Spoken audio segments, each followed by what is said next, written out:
Hello, we are Geeks Assembled, and we've gathered here again today. And today we're going to talk about Disney's 1979, The Black Hole. And we're going to start off. Let's go to Alex and Susan to see what they made of this film for opening thoughts. All right. Well, thank you, Alan. Good movie. At least I thought so. No, you guys keep saying it's boring as heck, but I thought it was a good movie. It is boring. I agree with Lee. We've already done some discussion ahead of time, and spoilers. Alex dies. No, I'm just kidding. It's just amazing. It's got a cast of greats. It's got Maximilian Schell. It's got a robot called Maximilian. It's got a robot called Bob. A robot called I forget what the other one's name is. The newer one. I like old Bob. Bob is a good robot. And then it's got 3 or 4 other characters. Really amazing cast. Anyway, and it's got a great story. It's this megalomaniacal guy who's changed every single human on his ship into these robotic sort of Vader creatures with the face mask on. By the way, I used to have one of those for these casts, but I sold it when I left California. So forgive me for not being in cosplay. I was thinking I should be wearing the hood with the silver face mask. Susan, can I just interrupt you? And if people want to check that one out, it's in one of our Halloween casts. Yes, quite. And so go back and watch our Halloween cast, because you'll eventually see me in a hood with a silver face. No one's going to do that. And I was not turned into a robot, but these poor folks were. And then the guy, another ship needs to borrow some parts, finds this other one, and then discovers that they're on a trajectory into the black hole. And the accretion disk looks really cool, but they never say the accretion disk, but they do in Stargate, so that's good, because you got to have some science in these things. The science that this science fiction show was rubbish. It wasn't real. None of it was real. Anyway, so that was cool though, and they had really super long establishing shots in a really super long ship and a really super long thing. Boy, anyway, there was some long walking and long talking scenes too, but it was still a good story, and I love the theme music during the fight scenes. That was quite high energy. Anyway, here's Alex. I remember the first time I saw this. Again, this is 1979 we're talking about, and again, it is $1 million project, and again, they had other people working on the project that died in real life, so we'll never really know what it was supposed to be. But as I mentioned before, with the technology and the phones and the computers and all that, this might have been really something to look at in 1979, but now it's kind of, it's pretty low on the percentage. The story, the dialogue, I don't know. Like I said, it probably was better in 79, but once again, you have Star Wars and other movies that look 1,000 times better and are much more exciting and are much more compelling, and it's weird. I mean, even Susan mentioned it. It was a little bit of Captain Nemo. It was a little bit of Debate Team. It was a little bit of, and the robots, they could have been more interesting, but they didn't seem to be. And then they had Slim Pickens, who you also know from Blazing Saddles and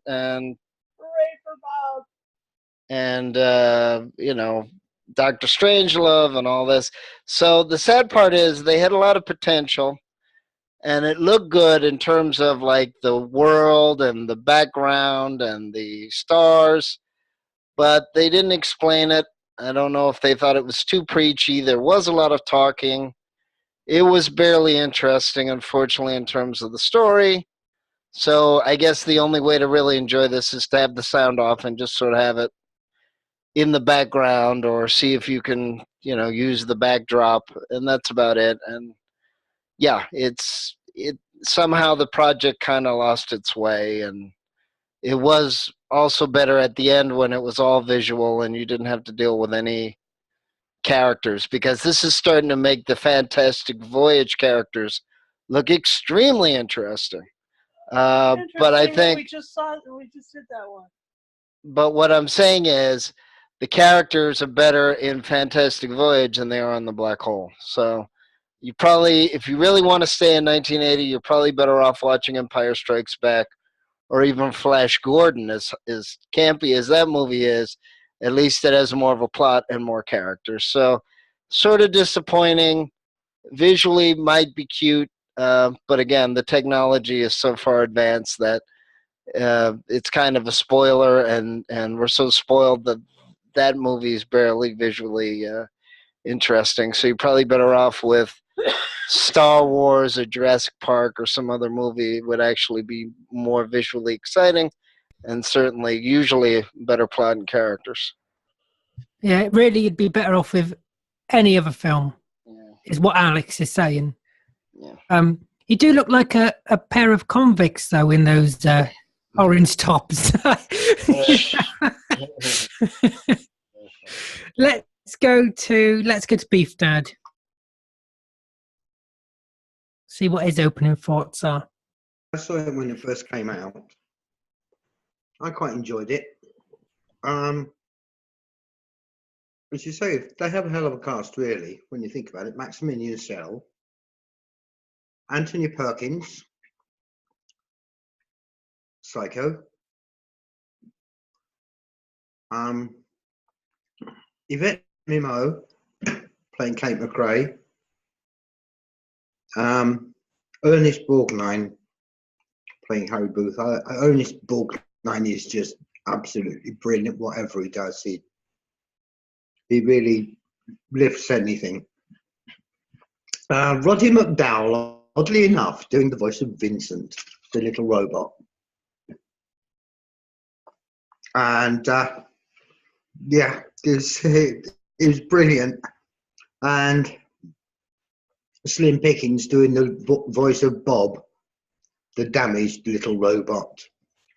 And to be perfectly honest, the little robots absolutely made it for me, that all the way through. Especially the bit where Vincent has to go outside to try and repair things.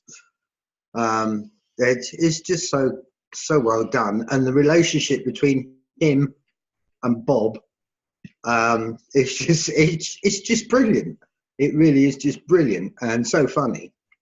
And they are quite willing, even though they are these little tiny robots, they're quite willing to take on the security robots of Hans Reinhardt that he's invented, which are quite nasty pieces of work, but there's no dialogue for them. I mean, they just move about and shoot at people, which really makes them a bit on the pathetic side. And of course, his number one robot, Maximilian, and that is just, he doesn't speak, he just does things, follows orders.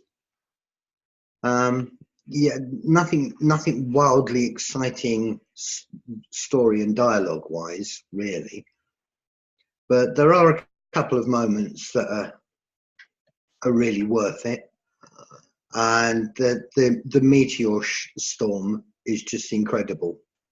That really is very, very good, very well done, and very watchable. And that's it for me. Oh, thank you, Beef Dad. I must have been watching another film. Let's keep it in the family. Let's go to Beefhead.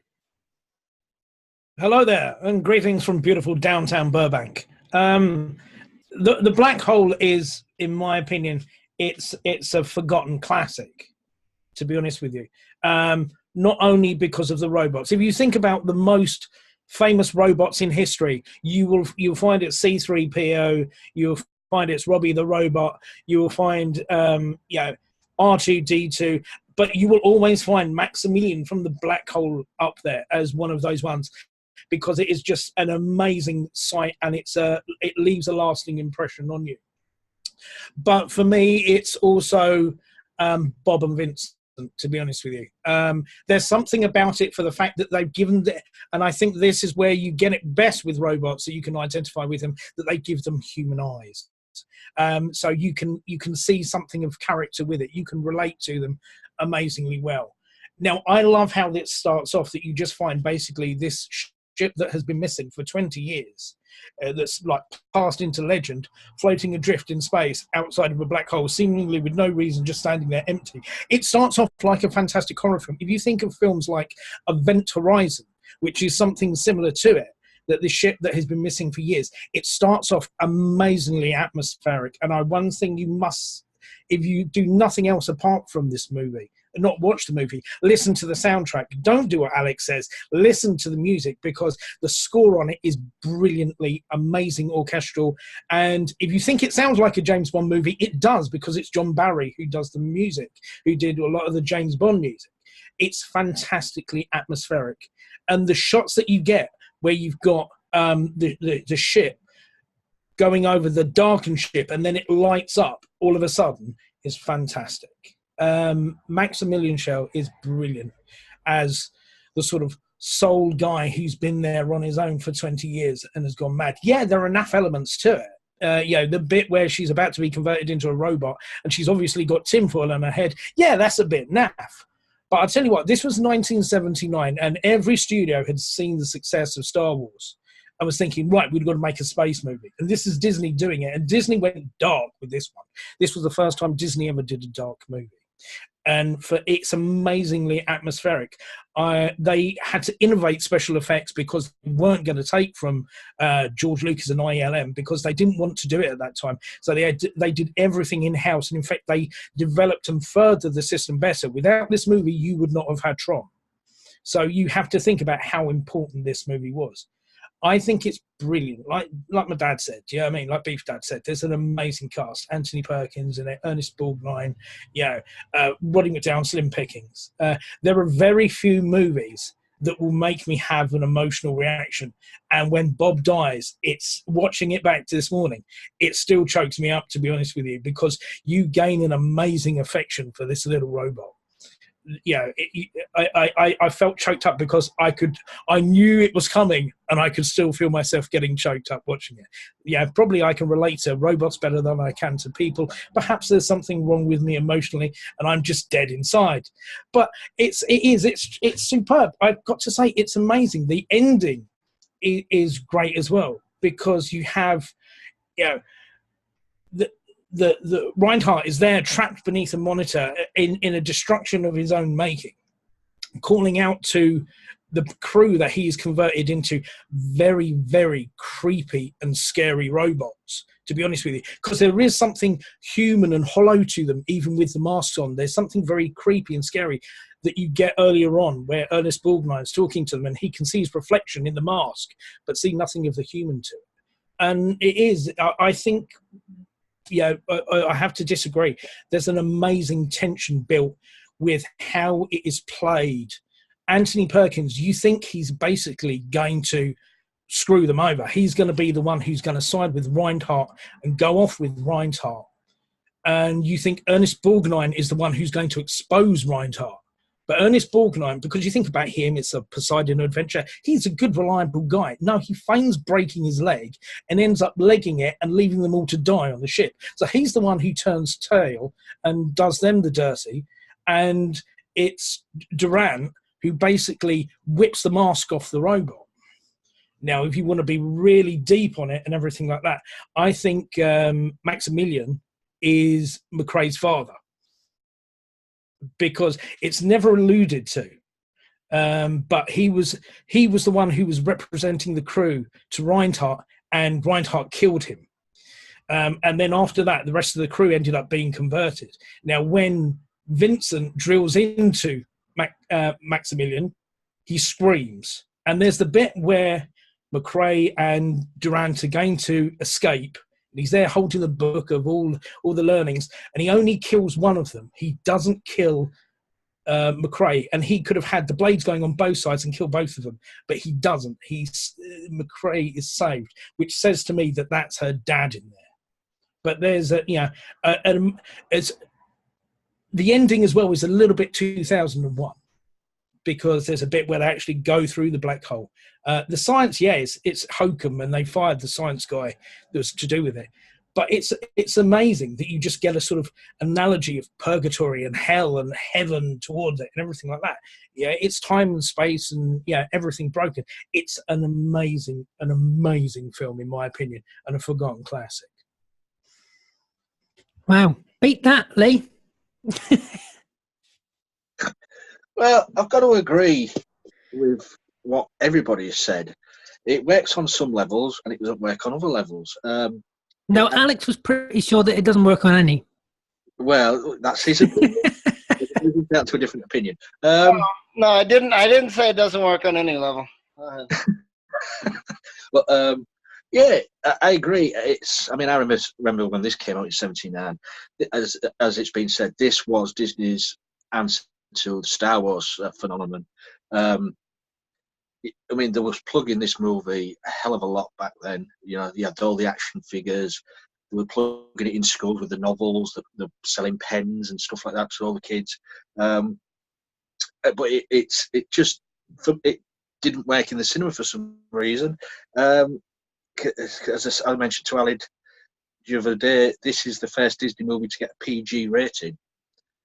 So, this, and they intended to go darker with this, and they did go dark. The cast, I mean, anything with Anthony Perkins in it.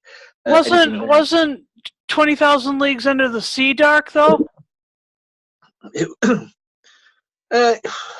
wasn't that dark as, killing the crew and making them into, what do you call it? Living zombies or whatever. And also, I think that it was as they go into the black hole, all those purgatory scenes and stuff like that. I think Disney thought we'll have to play safe with this. Let's put a PG rating. But but Maximilian Schell, he was one hell of an actor. In his later life, he didn't make that many movies. But I mean, I always remember him from Krakatoa movie and all like that. And I think it was Fist of Iron.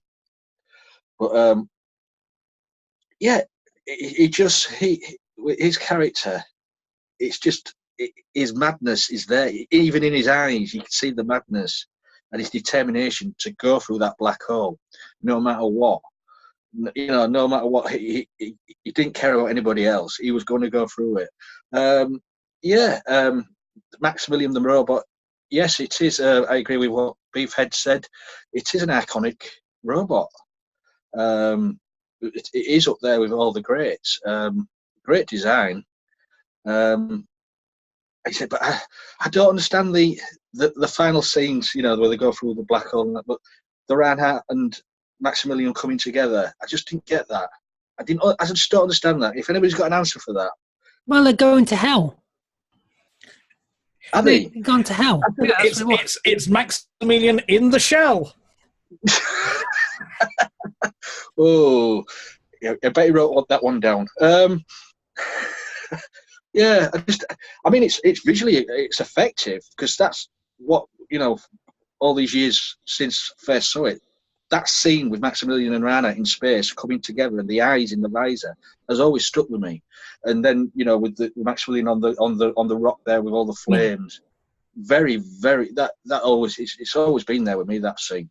I don't know whether they were going to do a sequel to this, because it is just left open ended. But maybe because of what flopping at the cinema, they just drew a line under it, I think. I enjoy it. I mean, yes, the dialogue can go on a bit. The action doesn't really start until halfway through, but as Beefhead said, the ships, the models, the lighting, it just goes so well with John Barry's soundtrack. It's just, for me, I love this movie. But I am not keen. I mean, it has been said that the other fella before me said he was keen on Bob and Vincent. I wasn't keen on them designs, because then you go straight back to Disney with the big googly eyes. You're caricaturing a robot. I mean, they could have made them a bit more, I don't know, robot-like. But not. Do you know what they reminded me of? Cars. Cars with the eyes, and I can't stand Cars. It's the worst Pixar film. The eyes are similar, but I think it's also like, if you think about Terrorhawks, the balls as well. Yeah. But, Lee's always got balls on the mind. Shut it. But yeah, I mean, the characterizations of the robots of Vincent and Bob are brilliant. The voice characterization, Roddy McDowell and Slim Pickens, brilliant. They chose the voices well for those two. It was just the design of them was a bit goofy. Yeah, I think that's what it is. I think Disney were saying, let's go dark, but then there was a bit frightened. Oh, we've got to have something Disney-esque for the kids. Yeah, it didn't quite fit, did it? Didn't fit. No. So if there was a different style of robot but the same voices, would you? Yeah, I think it maybe for me it was just the eye thing. The eyes wasn't. It was too goofy. The eyes.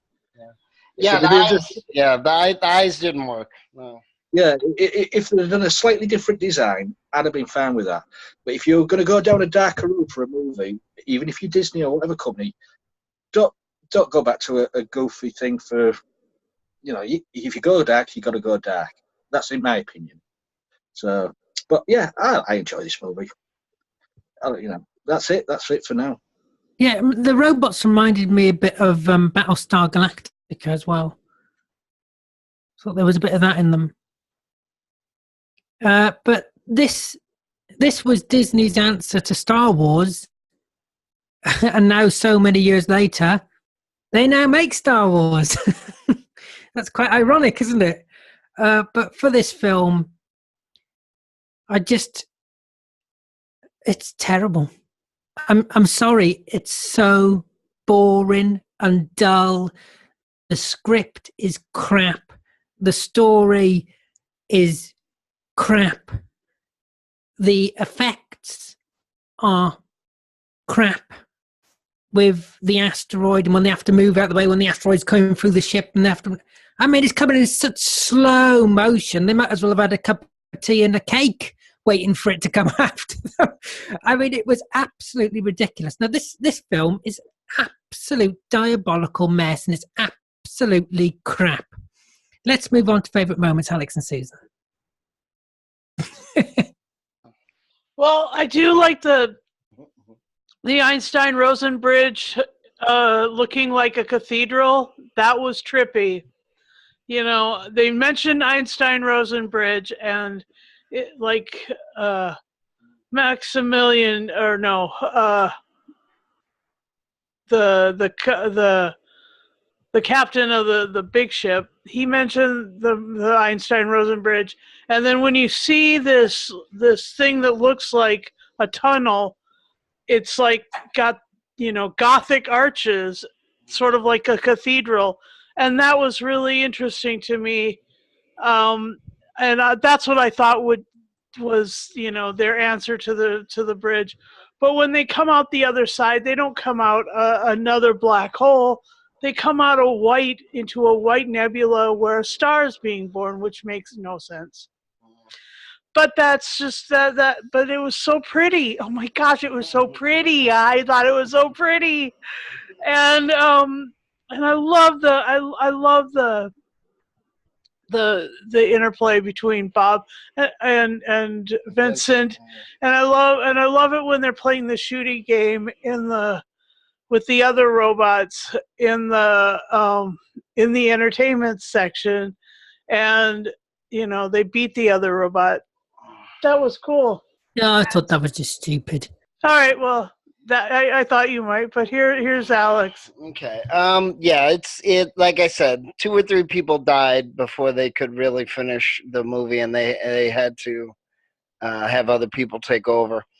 I know it's always a fine line in science fiction between plot and story and visual effects. The models were good. Beef Dad's right. The film score is good, and it had a lot of potential, but it just seemed kind of pulpy. Then it couldn't make up its mind. It couldn't make up whether it wanted to be a football game or a chess game, or you know what I mean. It's like I think they might have been trying too hard to try to mix elements in.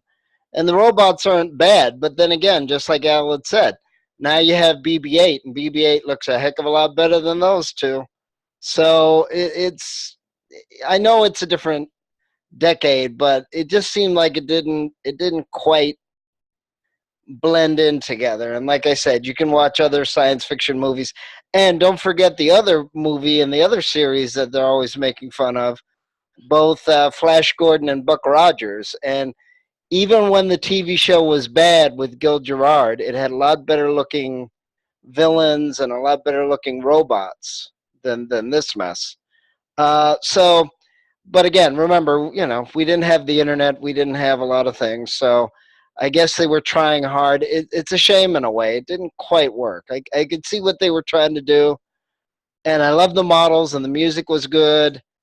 I guess the matte paintings were good looking as well, but it just there's other series and other movies that you can watch that are much more entertaining and much more exciting than this. Just go outside and sit on a bench. Yeah. For 2 hours. I had to have a break. Literally had to have a break. I was so fed up with the walking and the talking and the walking again. Then more talking, then some more walking, then some more talking. It just wouldn't get on with it. Trouble is, Alid. Let's go to Lee. Lee, what are your favourite moments? Trouble is, Alid, you're so upset. It was a Disney movie with no evil queen or anything or princesses in it. Yeah, but that... Come on. And those songs. Yeah. It would have been better with songs. I do agree. I agree with Beefhead. It would have been better with songs. I don't think so. At least there would have been some interesting aspect to it. Yeah, it is an interesting movie, but I agree. Some things work in it, some things don't. It is a mixed bag movie. You can see what they were trying to do, but you have to take that chance with it.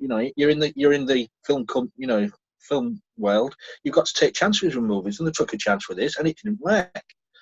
So, but it has become a cult movie for some people. It has got a cult status. But see, for me though, it's every time Maximilian Schell was on the screen, it worked for me. Anthony Perkins, his death scene with Maximilian was brilliant. If you've never seen it before, and that was the first time you'd ever seen that, you never saw that coming at all. As it's been said, Anthony Perkins was usually the guy who was the bad guy in the movies. But in this one, he wasn't. He was just, he got his comeuppance that way. It was never really explained as well how, I forgot her name now, the woman had this connection with Vincent. That was just, just said, oh, you've got a telepathic thing with the robot. Well, hold on a minute, how has she got this? Yeah, I was going to mention that, yeah. How were we supposed to know that? Surely you should have a little bit of explanation to Was that in the writing at the beginning? Yeah. I think sorry guys, I think the book explained it a little bit more, but yeah, the movie is a little bit jumbled. Yeah. It has got its flaws. I admit it has got its flaws, but I enjoy it for what it is. But say for me, Maximilian Schell was a brilliant actor, and they cast him really well, to be honest. That's it. Over to you, Alid. Thank you, Lee. Let's go to Beef Dad. As I've already said, in spite of what everybody else think, I really enjoyed the asteroid scenes. That was really I really enjoyed that.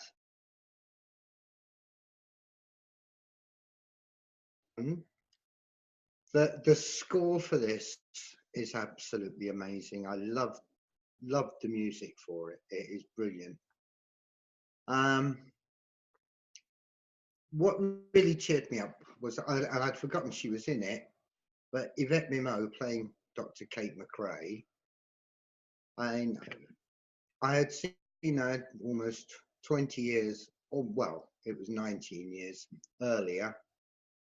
In The Time Machine, she played the heroine Weena in that, and I think this was basically her next film. But yeah, and as I say, yeah, Ernest Borgnine, every time he was on screen, I was fascinated. I really wanted to watch what he'd do. And yeah, Anthony Perkins, yeah, that death scene was pretty extreme. It was good. It worked very well for me. And the death of Maximilian eventually at the end of Maximilian the robot was great. And then of course the death of Maximilian Schell was also really well done.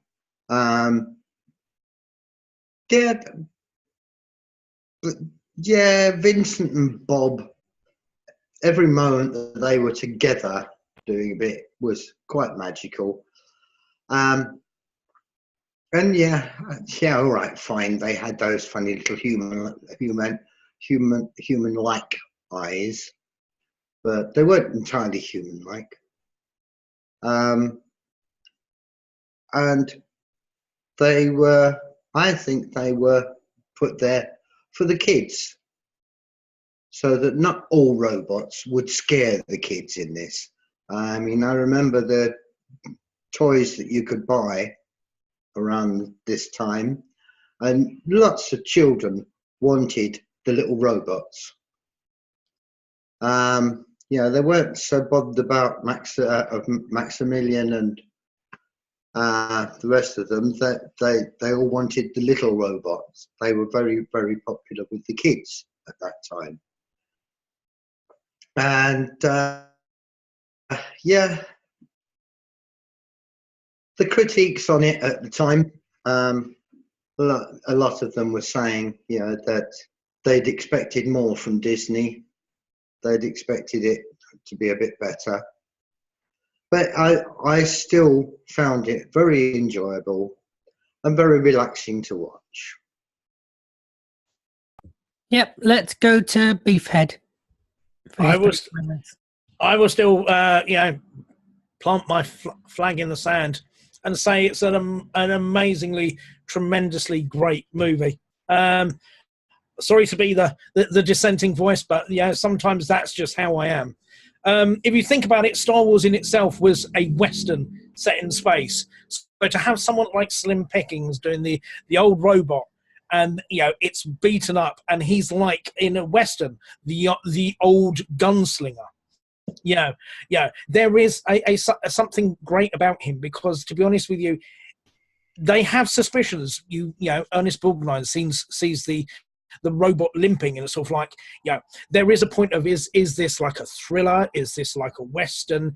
Is it a science fiction movie? There's a fantastic thing about mad scientists in movies, that all of them have to be an idea of how the universe works. They want to touch the face of God. They want to understand the mysteries of creation. And that's the thing, that he feels that by his own knowledge and sheer strength of will, that he can beat and survive going through a black hole. So there is this amazing mad scientist thing that you get with Maximilian Schell as Reinhardt. I like the eyes of Bob and Vincent, because there's that bit as well that when you've got Vincent, who basically is tiny against this giant robot like Maximilian and faces off against him at the end, and he's there shocking him.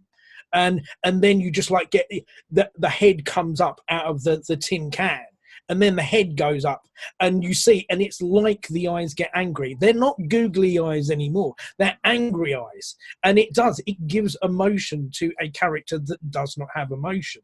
For the first part, yeah, Vincent speaks in cliches, but as thing goes on, there's a pride, there's a self-awareness that you get with both of those robots. And at the end of the day, it is Bob that tells them what happened.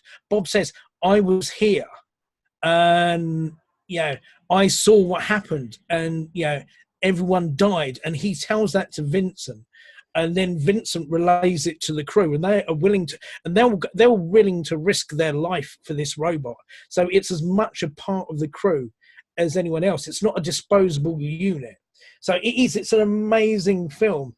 And I think this, the end scene, like Lee was saying, it's something like out of a Renaissance painting about how hell is attributed, and obviously the sins revisited that Maximilian Schell, he put all the crew into robots. It became them, became a husk, a living husk, trapped inside a machine. And ultimately, that's what he becomes. And then you have the sort of, all the sort of fire, and you have all the other Century robots and everything like that. There's amazing stylistic choices there, and I fail to find it boring. I fail to find it disappointing. Yeah, there's so much to get from this, and it is an amazing stepping stone. Because the thing is, you talk about things like Buck Rogers. Yeah, Buck Rogers, the first season really wasn't that good. Flash Gordon, for me, will always be a classic, whatever you say, as well. That's another film that I will defend until my dying breath. But The Black Hole is amazing. It does so many things. And it even has a sort of dystopian ending in the same way as Logan's Run did. You don't know where it ends at that. So you can formulate your own idea of where it goes at the end. It is very clever. It is innovative, and it does a lot of stuff. I'm sorry, but it's a misforgotten classic. I think that's why it's gained the cult status that it has. You can't compare it with now. It's 1979. We were willing to accept the Force, so I'm willing to allow McRae to have a psychic connection to Vincent. So it's amazing. You must watch it. Otherwise, you're as dead inside as me. Well, I'm sorry I didn't like it. Let's go to let's get final say and score. Let's go back to Beef Dad, since he's unmuted. Am I? Goodness Yeah, you're me. unmuted. Yeah. Oh, do apologise. Yeah, music, loved it. Cast, brilliant.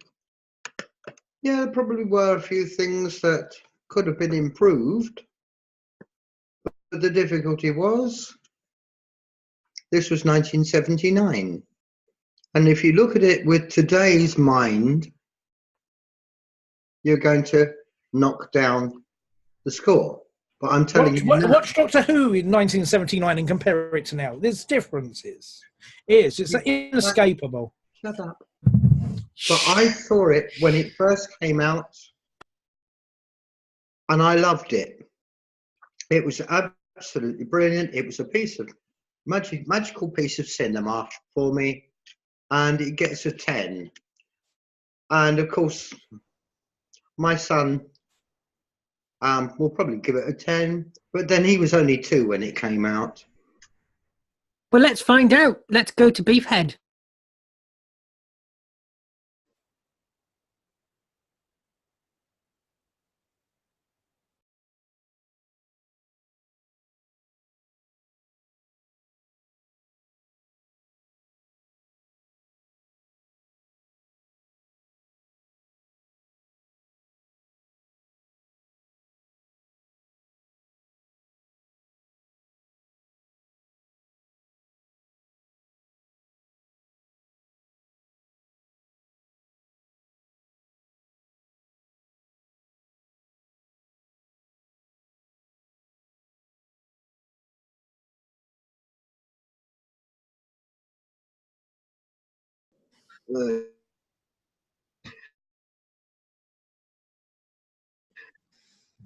I'll let them put their screen on. Okay, we're recording again. Please start over. Beef Dad. Or no, Beef. Was it Beef Dad or Beef? No, it was Beef. Following on from what my dad said, I would give it an 11 out of 10. Yeah, it's true. Like he said, I was 2 years old when this came out, and it's hard to believe that, yeah, I'm actually that old, but I'm extremely young and very well preserved. This is an amazing movie. It is everything that you could expect from a sci-fi movie. If you think about the contemporaries that came out at the time as a response to Star Wars, there's only this and Battle Beyond the Stars, and this has longevity and has kept such a groundswelling of a following going, in so much that the robots have passed into the lexicon of the most memorable ones of cinema. So there's an emotional aspect to it. There's a Western in space. There's a thriller. There's horror. There is actual horror to this, and you see something of yourself. It makes you ask deeper questions. The score is amazing. The model effects were absolutely amazing. You think about that main ship when they made the model. It's 12 feet long and weighed something like 56 pounds. That's dedication that only someone like Disney can do.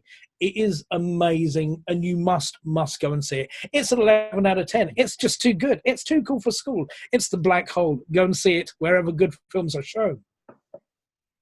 Now, Susan and Alex, are you going to go higher or lower than an 11 out of 10? I'm going to go slightly lower. I'll give it a 9 out of 10. It's got good stuff. I didn't think it was, half as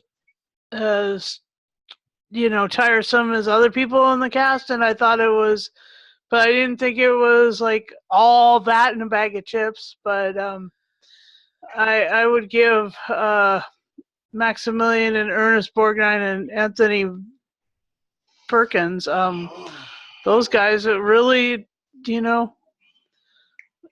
they've done better things, but they've also done things that were a lot weirder and sillier. So, yeah, I'll go 9 out of 10. Here's Alex, and Alex didn't die, so that's a good thing. Well, we were a bit worried when you got cut off. Then we were a bit concerned.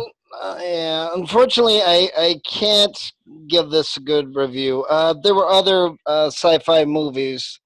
The Planet of the Apes movies, even though that's slightly different, they didn't really go into space. You have Rollerball, you have the Omega Man, you have THX 1138. I'd rather watch those movies than this one.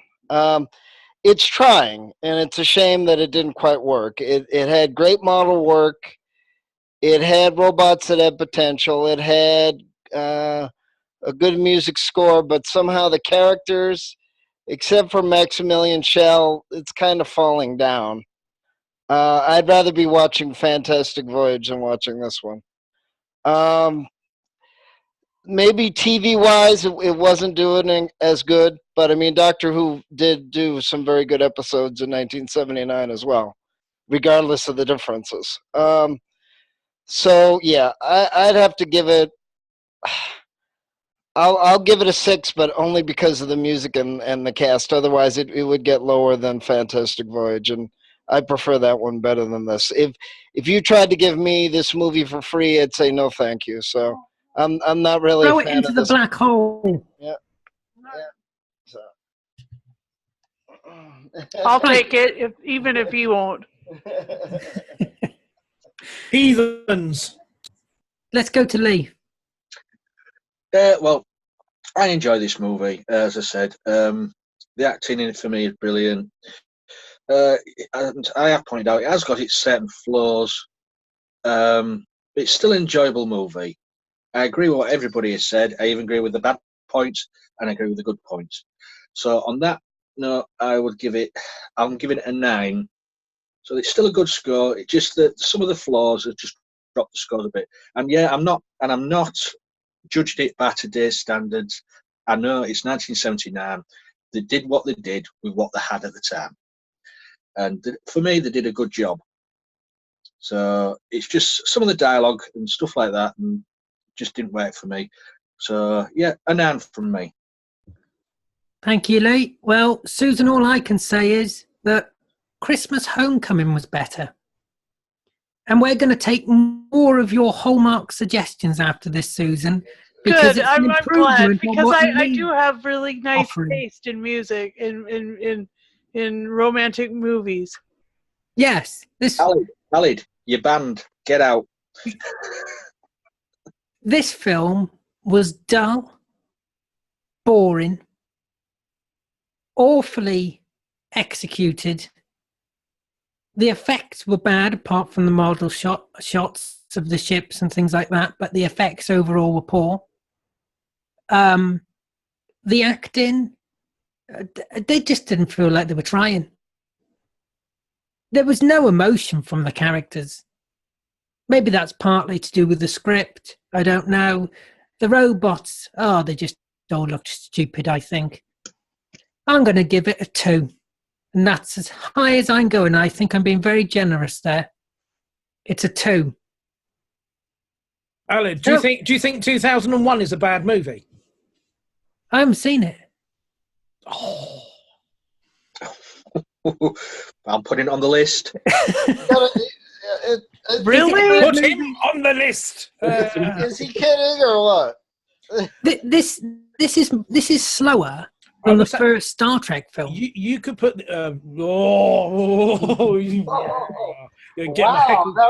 This is that slow. I'm sorry, but I would say if you think about the ending of 2001 and think about the ending of this, there's an equal and an equal. Well, just watch that then. If that's better.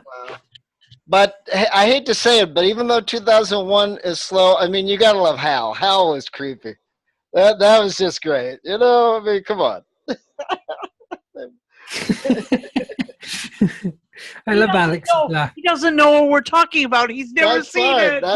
How's the computer? Because it was on The Simpsons once, wasn't it? Yeah, it was. Yeah. One of the episodes. Yeah, so I do know things. And an episode of Recess, which you may have seen as well. That cartoon at school, wasn't it? Yeah, that's it. Yeah, at school. Yeah. So that's it. I'd like to thank everybody here for joining me. I'd like to thank you, sole viewer, for watching this cast. Alex still thinks I'm joking. Don't forget to hit the subscribe button, comment below if you've seen this film. Look after yourself. Take care. We will see you next time. Go watch it now.